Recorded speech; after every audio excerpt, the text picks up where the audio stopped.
welcome to another episode of the Fantasy Writers Toolshed. I'm your host, Richie Billing, and today we're talking all about book marketing. I'm delighted to welcome Nicky Pecone from Iron Age Marketing, which is a podcast which you may have heard before, and it also specialises in helping authors get their books out into the world and also to help them build their brand. We dive into the topic in comprehensive detail, talk about strategies you can follow to get your book out into the world and to grow your profile. And we also just give some general explainers on how marketing works when it comes to books and authors. We're going to be looking at book marketing again in the near future. If you haven't already heard, my debut novel, Prior's Lament, which came out all the way back in 2021, is getting an audiobook version, which is due out in or around October 2023. So I've been hitting the marketing efforts pretty hard. The first book came out in the middle of lockdown, and that was a bit of a challenge to promote, if I'm honest. And generally, it was just a bit hard to get people excited about a new fantasy book with everything that was going on in the world. I'm trying a lot of different experiments this time around, and I'm optimistic for some positive results, and I'm going to be talking all about it in the next few episodes. So you'll find out if it works, and if it does work, happy days. And I'm going to tell you exactly what I did to achieve them results. So if you don't want to miss anything like that, best thing you can do, subscribe to or follow the show on whatever platform you listen on. That way you're not going to miss any episodes when they come out, and you're not going to miss any juicy insights either. So just hit that subscribe button. If you do enjoy the show and you want us to keep doing more, one of the best things you can do to send us that message is to give us a rating or a review. Not only does it boost our morale, it helps other people who are looking for podcasts just like this one by fiddling around with them pesky algorithms to give us a little boost so people see us. And if you want to get more involved with our writing community, there's nearly 500 of us now on Discord. Just click the link in the description. You're going to be able to join weekly, bi-weekly, monthly writing critique groups, get help with beta reading, join our live panel events, and just meet really lovely people. I've met a lot of really amazing people through this community. And if you're feeling a bit isolated, a bit alone with your writing, and you want to get involved, just click that link and you'll be chatting away in minutes. Now it's time to get on with the show, and I'm delighted to introduce Nicky Pecone from Iron Age Marketing. I'm delighted to welcome to the Toolshed marketing wizard, Nicky Pecone. Welcome, Nicky. How are you doing? We're doing all right today. How are you doing there, Richie? Not too bad. I've had a long day on work, but I'm glad to be sitting here now chatting with your good self. And we're Well, going to get into marketing because you run a very interesting company called Iron Age Marketing, don't you? I do. It's also a podcast like yours, Yeah, it trying to is indeed. And educate. that's how we met, wasn't it? On your lovely podcast. I want to say you're episode 12, I think. Cool.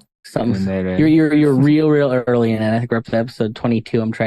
Was frankly trying to upload today to my website and spent hours dealing with my company that runs like the hosting for my website. Like, why is it not letting me upload MP3s to my podcast? I'm very angry. And so you were at work and I was dealing with, Bad customer the people, service. other people at work. It's Yeah. the technical stuff is the worst of it. If there's Oh, a no. lesson to anyone out there, you hire guys like me so you don't have to deal with the technical stuff. I get to have that headache for you. And that's why I was so keen to bring you onto the show to talk about these technical marketing things, because for many writers, especially if you're going down the self-publishing route, you write the book, that's the absolute beast of a challenge in itself. And then all of a sudden you've got to learn everything about marketing. So Oh, could you tell us a bit so about much. you and how you sort of found your way into this book marketing game? It was a very long, very circuitous place. I've spent most of my life as a musician and had spent years having bands and just not ever really doing anything with them. We'd go out and play shows, but attendance is mid. Like online, you're just another band out of the millions and millions of bands that there are out there. And I always struggle, like, how do we get to be more than just some band in the mix? I mean, I still kind of do the music stuff, but eventually I kind of got into the world of podcasting and had a libertarian music podcast back in the day. And same kind of situation. It's like, okay, well, I'm doing this thing, and how do I get people to see it?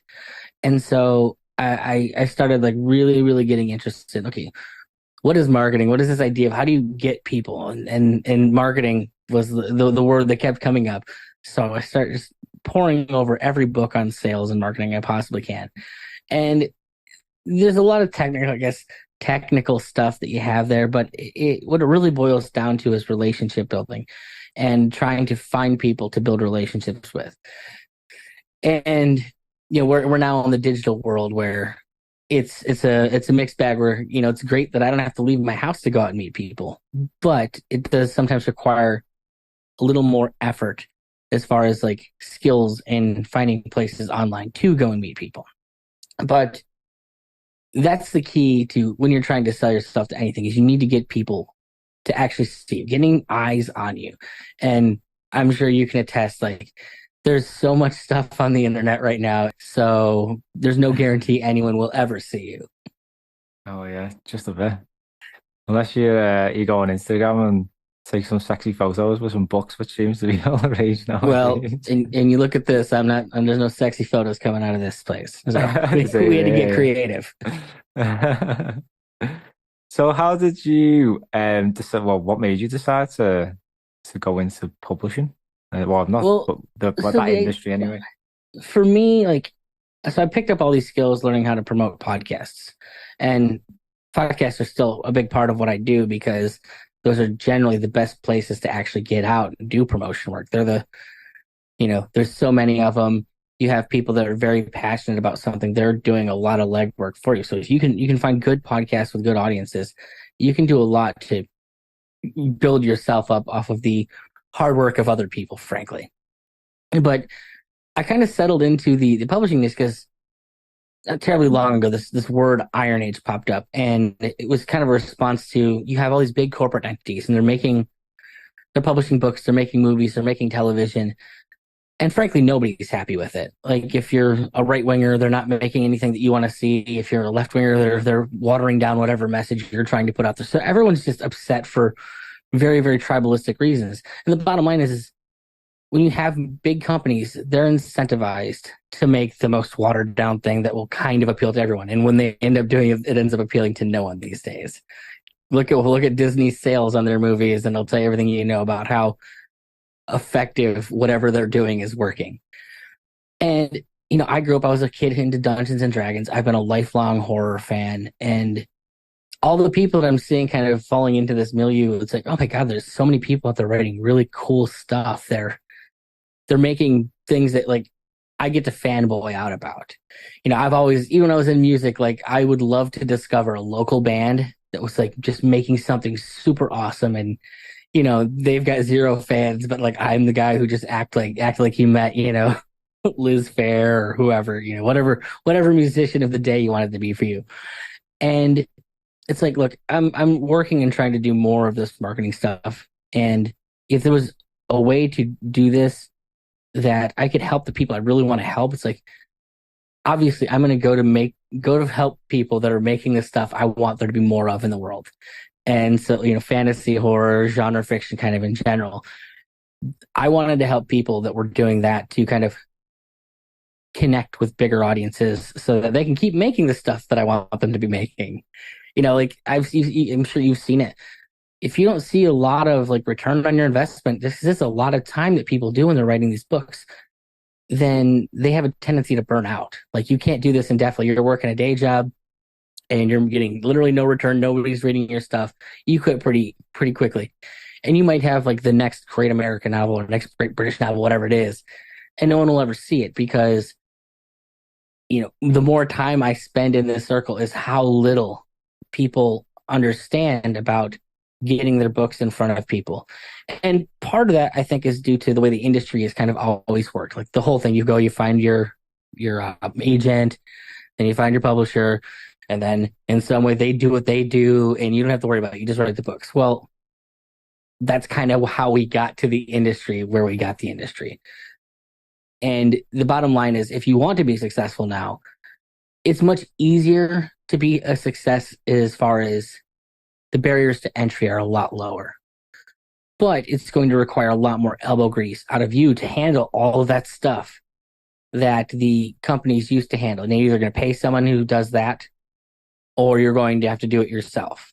There's a lot to learn as well. I can attest to that. When I decided to try and learn a bit more about marketing, yeah, it's a mammoth task.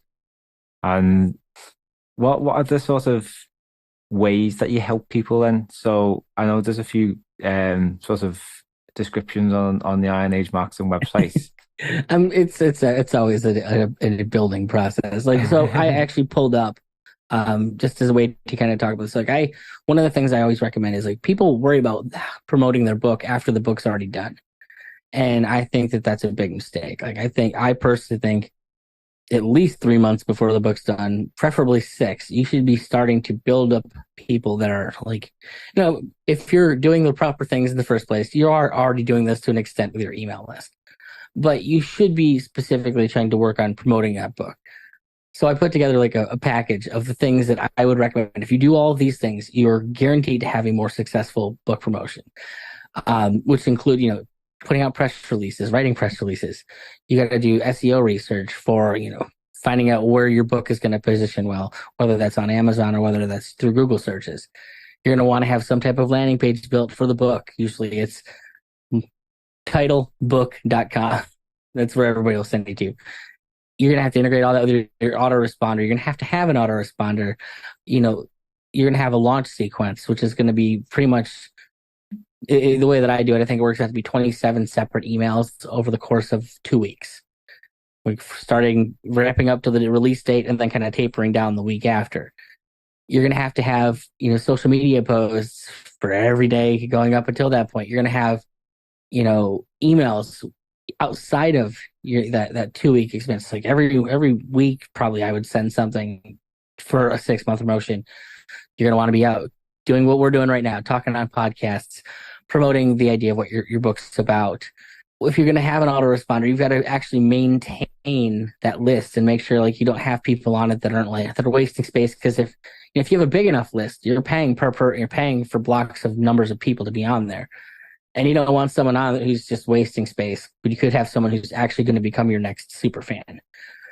So like there's so many different things that go into just this little idea. Web page design, web page building, setting up your email program, laying out like how your email structure is going to work. Like I said, for me, like the actual launch sequence, they call it in the email world.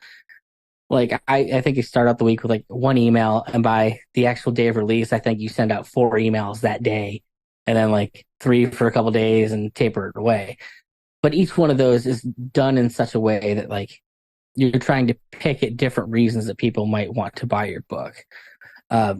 Hopefully I answered your question in all of Definitely did, all of yeah. that, because it's just so much stuff that goes into it. Sounds like you're an awfully busy guy. What do you think is like the most effective, or gives you the most sort of the biggest return on investment out of all kind of thing? I mean, honestly, what you'd call it pressing the flesh, like actually going out, being on shows, and because it's going to be, well, I call it mass marketing now because it's technically niche marketing, but you're going to get the biggest amount of people.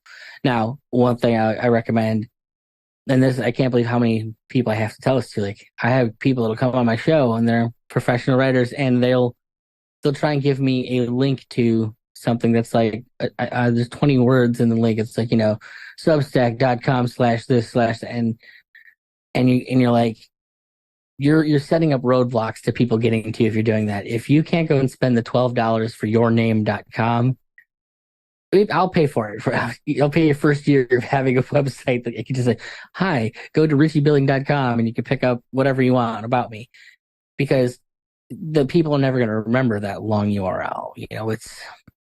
It's getting out there, being memorable, making sure that you have like something that people can connect with. And I just think that the long form discussion that you get out of podcasts like opens up so many different ways that people can connect with you. One of the things I always say is like, you don't even want to, when you're doing this stuff, you don't really even want to limit it to, talking about just your book.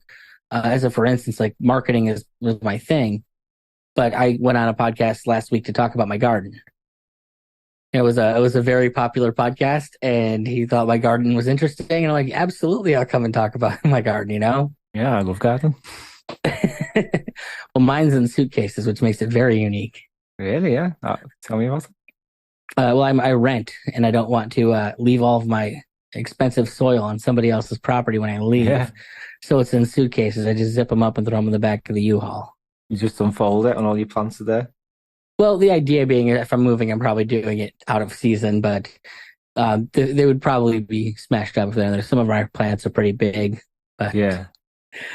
to me, it's funny because while I'm sitting there and I'm having this conversation on this podcast, it really boils down to it's like, oh, I found a creative way to solve a problem. And to a certain degree, that's why I think that marketing should be more natural to writers than it is, because you have a very specific problem. I need people to look at my stuff. What are creative ways that I can get people to look at my stuff? One of the things that I've been seeing like more of is like, as a writer, you write these books, but I'll always have people to get to see what those characters look like. And so I saw someone not terribly long ago, and they held a contest to see who could draw the best version of the title character of the book. And you're like, even if people don't like necessarily, there's a good chance someone might actually step in and go, "Oh, that's kind of cool. Like maybe I'll do a couple chapters just to see, and this will help me build notoriety for myself if I win." Yeah. But that right there, that little thing, that little hook, is an interesting enough tactic to get more people looking at what you're doing and paying attention to you. And then who knows, all the people that see that contest, and see if there's a winner, like you post it and someone's like, "Oh my God, this is an amazing image," shows up in the image aggregators. That's another piece of content and another way in to your world off of, frankly, you're utilizing somebody else's work to bring people into what you do. And, I think when we first talked, one of my big hangups has been like, marketing is just relationship building. That's all it is. You're either building relationships with people that help you, or you're building relationships with people that are fans. And the bigger your network and the bigger and wider that web goes, the more successful you're going to be, period. Because a lot of what you're trying to do when you're trying to sell is you're trying to get other people to help you. That's, building a street team is what we used to call it back in the music business. Oh, who's your street team? What do you got them out there doing? It's because the bottom line is it's too much work for any like one person to do on top of writing. Yeah. And so the best thing is you help find people to help you amplify, which is, you come from the email marketing world, much like, myself. And so much of that is trying to find the people that are going to be like, do the most work for you. You're trying to connect with them. One of the things that I haven't quite integrated is building up your street team for like book promotion within my package. And the reason being is because if you can get like 10 people, like, I don't care if you give away the book for free. Hey, here's a free PDF. You've been a loyal listener or a loyal reader. Take this. People that'll go up and do the early reviews on your books and things like that. Now that's work that you're getting out of them. Now you gave them a little something for the work.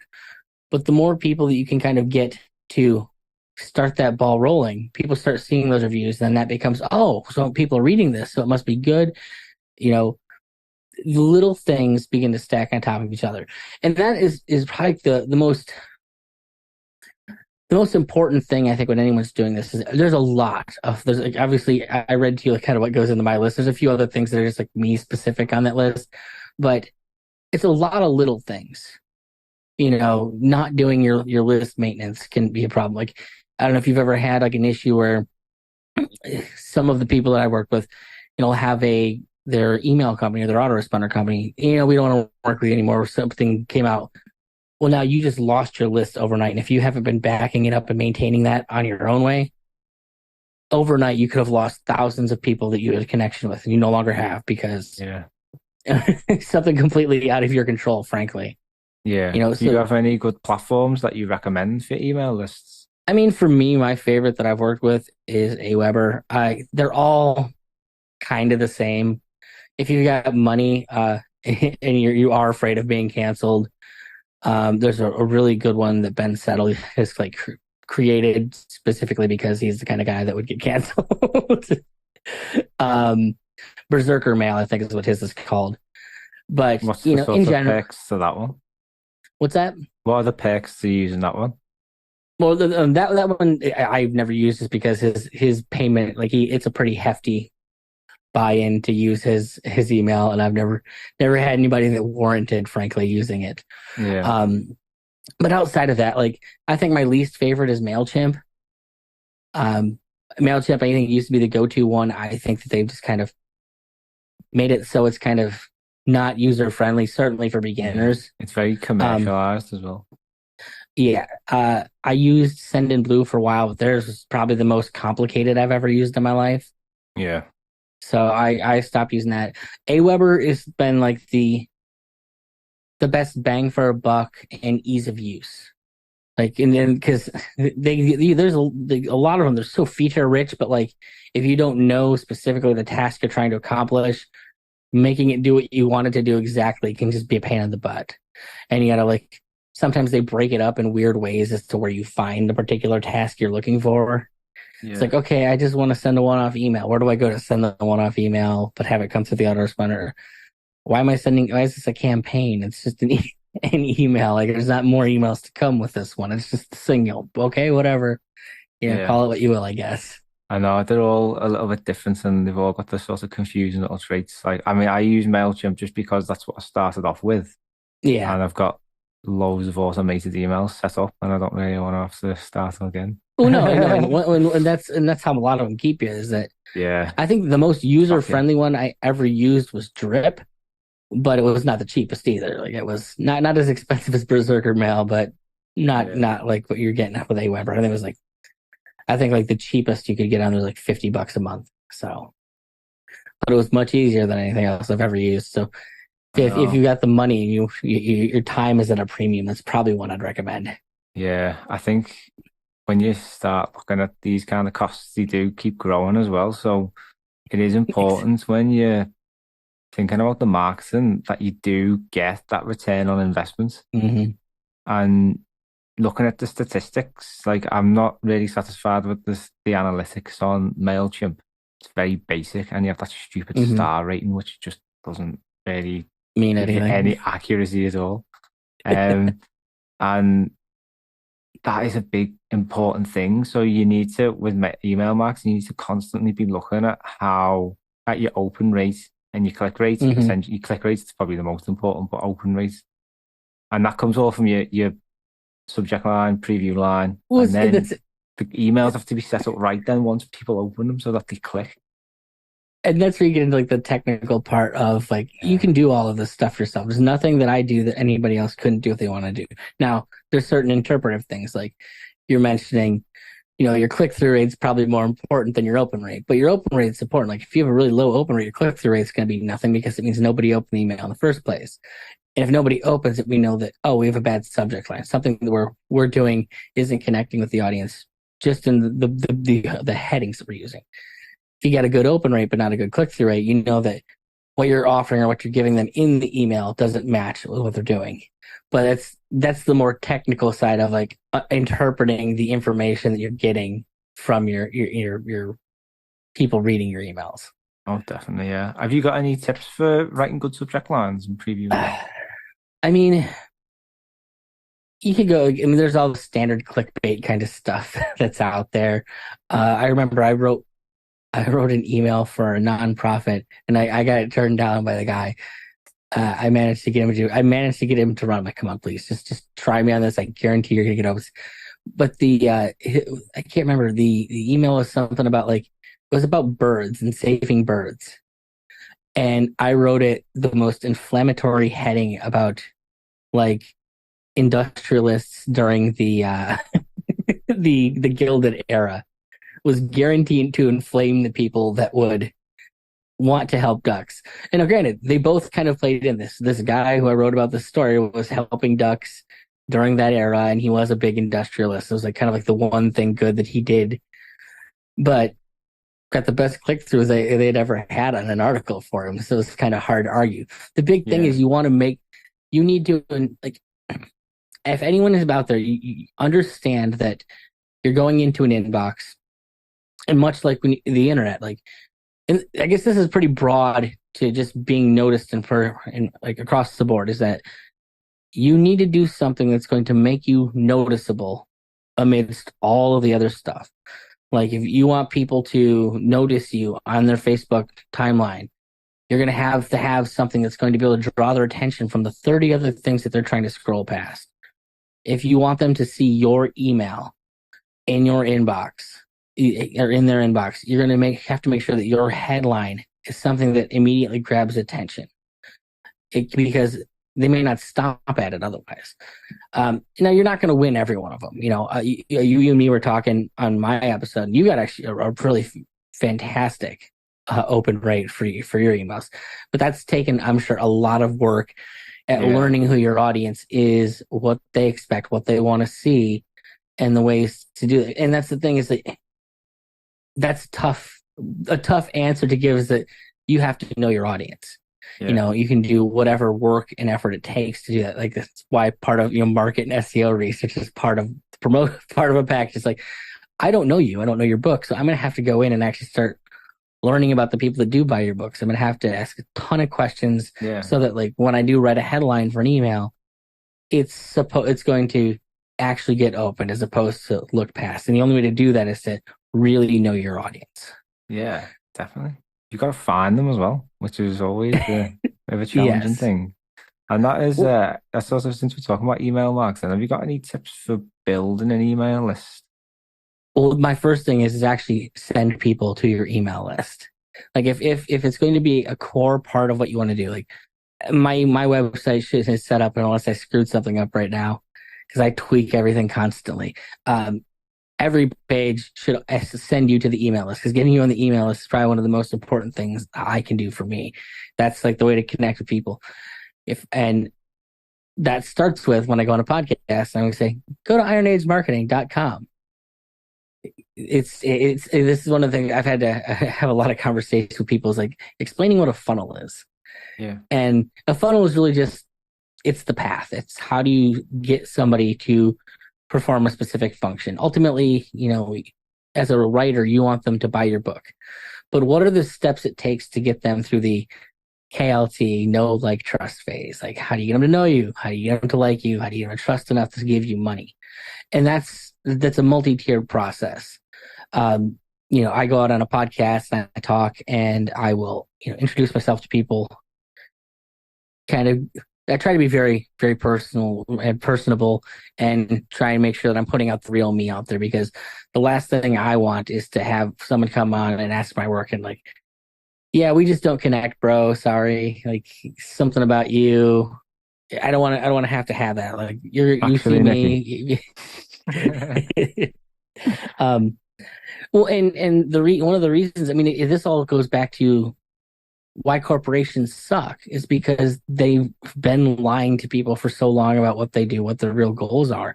And, it's why the self-publishing industry is growing the way it is because no one trusts the company. It's like, how many people went and saw the Flash movie because James Gunn said it was going to be one of the best superhero movies ever made, and it was not one of the best superhero movies ever made. And most people are like, I can't trust James Gunn anymore because, he's been a lifelong comic book fan. He should know that this is going to be crap, and he shouldn't have done it. But now he's a suit. He works for DC, and he's, you never know. there's a certain degree about it. Something tells me he didn't.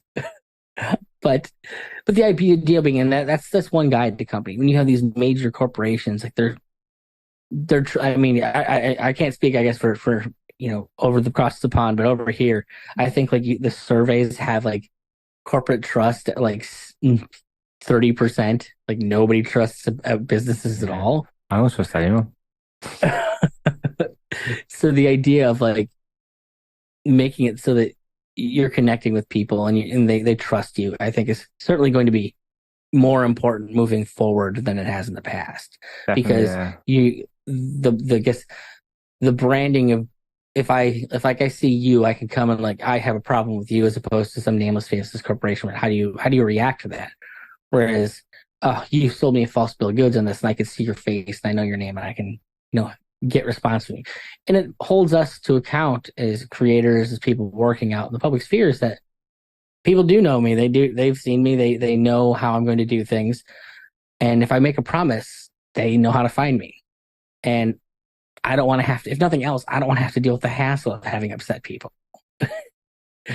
So, you know, I think the initial question on how I got off topic here was, how are we getting people to look at our Yeah. stuff? And the big thing there is number one, understanding the social media and what works on social media. Um, you go anywhere, and unfortunately, and this is really bad for people like on YouTube, is that they don't. YouTube really pushes shorts right now, and you'll get views on shorts. Like it's wildly what shorts will do versus like a normal episode of a podcast is pretty wild. But you're not gonna make any money off of shorts. So the best thing that shorts are good for is for advertising. Now, was that the case 5 years ago? Not at all. It was a much different landscape. So understanding that the ways that people, and more importantly, your people, like I find Facebook to be the most useless social media platform in the world right now. I have a friend who's in the nonprofit sphere and almost exclusively uses Facebook. But for his market, that's where people are. He's looking for, older people with money. They don't use it a ton, but like when they're there for specific things. He's looking for those kind of people because those are the kind of people that start up nonprofit organizations, and that's who he wants to work with. For me, my demographic is much younger, and in general, obviously it skews a certain way, tend to be people that are more opinionated, I'll just say. And so for me, I find like my best work and my best community building for me is Twitter. I'm not personally a huge fan of Twitter, but I know that the people that I want to work with tend to be there and have, Yeah. presences there.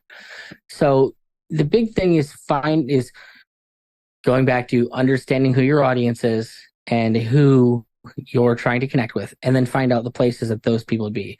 In copywriting, probably one of the dirty little secret to every copywriter is that their favorite place to do research is Reddit, because you can get like there you'll find the real nitty gritty, the dirty of what people say and what they think.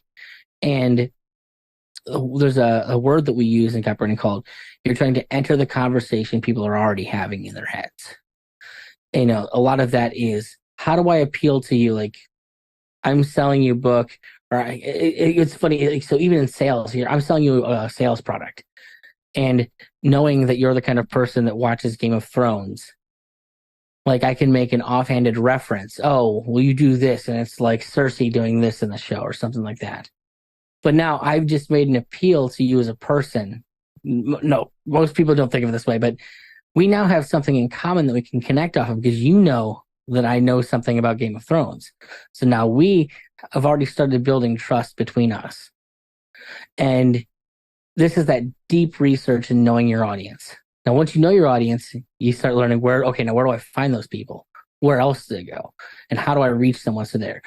It sounds frankly like probably more complicated than it is, because explaining it, I mean, there's a lot of, once again, it's a lot of little pieces of a stack. And there's a certain degree, like the reason I really like people writing fantasy fiction is because I like fantasy fiction, which also gives me a little bit of insight towards the kind of people that are writing fantasy Yeah. fiction. Like I innately have an understanding of who my audience is to a certain degree. Now, Yeah. there's things that might surprise you, because we're not all caricatures, we're not archetypes, but there's certain ways that we can generalize certain things about each other. Yeah. And do you use any tools or like resources? Like I'm a big fan of Story Origin. I don't know if you've ever come across Story Origin. And No, that sounds yeah, cool. I'll have to look it up. yeah, it's like a bit of an all-in-one book marketing tool. So you can like create art copies, review copies, landing Eh, pages. And one of the best things for me, because I think But word of mouth is a great way of promoting things, especially books, and doing newsletter swaps and getting other writers to share your book with Hmm. their followers is really effective. But I never knew a way of connecting with people to do that. And then Story Origin solves all them problems. I'm gonna have to look into this because this could definitely be helpful for Yeah. what I do for sure. And it's For really well made as well because you can sort of verify that people are sending Mhm. these emails and you can see how many Oh, people are on the awesome. list, what their open rates are, what the click rates are. And that is Um, definitely a frustration. Like I yeah. personally, I do most of my like recruitment and like building relationships through Twitter. I'm all up in those DMs, like, hey, bro, you want to connect? Want to do a thing? I'll do this for you. You do this for me. One of the things that is difficult is while you may be the guy that's working hard and putting in the effort, not everyone else does. And so, that link back that you're really hoping to get from that big podcast that you are on may not happen in the way you think. Yeah. So something that can kind of keep everyone accountable when you're building those relationships, I certainly wouldn't be against. It's just collaborating with people and Hmm. it's creating that network, like you say, and it's such a Well, powerful tool. and over the course, I've done 22 episodes of my show so far that are out. There's a big 2 hour long one that I've yet to edit because it was 2 hours long, and I don't want to edit that. It sucks because the author was R.H. Snow, and me and her hit it off great. Fantastic writer, really interesting person, had a lot in common and stuff. But God, 2 hours is just so much audio and video to go through. I don't know that I have it in me. Um, but I've talked to all these authors over the course of the show. If you're an author listening to this and you'd like to be on the show, by the way, please contact me. Feel free. Like, I'm always looking for people with different kinds of content. My big thing is I like genre fiction authors and comic book people. But in all the conversations I've had, literally the thing that always comes back to the big word that everybody uses is relationships. It's going out and which is funny because you can tell the people that are being more successful versus the people that aren't. Fantasy writers and kind of writers in general are not the world's most outgoing people, which is probably why the marketing thing is as difficult as it is for us, because you live a life where you chose to stay in your house and write books because you probably don't want to see people all that often. And unfortunately, unless you go and pay someone and outsource that work to someone else, you're going to have to do that. You're going to actually have to go and kind of make friends, find communities that'll accept you, build those relationships where, hey, I will do this thing for you. Can you do this thing for me? And then we can leverage our own audiences. It's like, I know if you read the kind of like, I read the books you do and you read the books I do. So there's a good chance that our audiences are going to read each other's books as long as they know we exist. So how can we leverage each other to build both of our audiences? We're I guess I don't know necessarily what the economy of over the pond is like, but I can tell you right now, like people are pinching their pennies a lot more over here in the US. No, And when that very much. happens, let's put it this way, it's much easier to buy a couple novels than to go to Disney World price wise. Yeah. And so, in economic downturns, people have less to spend on their entertainment. And you find things like novels, they tend to sell better in those type of situations. There you go. There you go.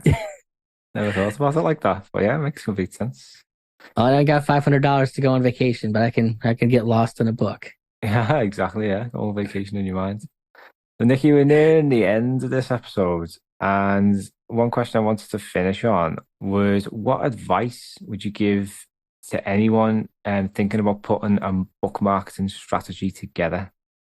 Well, one of probably the most important thing is pay attention and look at what the people that are successful are doing around you. Yeah. Take notes, think ahead, and be organized. I cannot explain to you. It's why when I started putting my program together, the first thing I did was make a calendar. This is what you're going to do like on every day of the next 6 months. And like what I'm actually working on is I want to turn that calendar into an actual journal. This is a 6 month journal. I'm releasing this book. You write the title of the book you're releasing, and then on every day it tells you this is what you need to do. It's release a piece of social media, well, you need to write this email that's going to go out on this day. Okay, well, here, put an hour into working on your press release. It doesn't come out for 6 months, but if you do a little bit at a time every day, it makes the work so much easier. Like I said, if I'm putting together the program, I'm not writing out 27 of those emails that come out in the last 2 weeks, in that last 2 weeks. Those happen months before to a plan. So I know that writing a book takes a lot of organization. So this is one skill I know that everybody should already have. If you manage to complete a book, you know how to keep things together. Utilize that. Make the game plan. The end goal is that when this book comes out, I want people here and ready and waiting to buy it. Find the things that work to get people to do that. If you want to come talk to me, first sit down is always free. I will sit there, listen to your pitch, see what you're doing, see what you're not doing, and give you all the advice I can in an hour.